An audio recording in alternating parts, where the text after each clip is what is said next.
Kana maysay piyatı tüven maşina attım dep saklap tuğan tutallı var mesela. Emesi maysay piyatı tüven boğan, mangan kilometresi 40 ming boğan, zavut sır boğan. Mana ma Passat'niki en takaşkan ben birisidim. Bana bir tal maşina hep geldim tukalla. Tok may arlaş mangandan sırt yanıma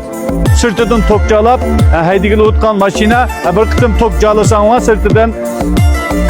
63 kilometre manato daglik emeliyatta 50 kilometre etrafında manatkan maşina körsanla bu maşini işkimçe çangı zudun size akitkan iktidardan tatip hatta mana muşu keyni işlergice perdeliden tatip çıkan muşunda o çi boğan hem de hakiki aşamet boğan benim o maşinine at kallı bulap kalsanla kolanla çatkan bolsan tukalla maşinimizin oyuna kotan saltanette maşine hakikaten fütürün zavası çıkmaya kapı kalsa sili neden kersanla kelip ketkendik iktizadı zinanlı saltanat maşincilikdeki de burada devletindeki tülap beşki tercih tukalla mana maşinimizdeki Kösanla butu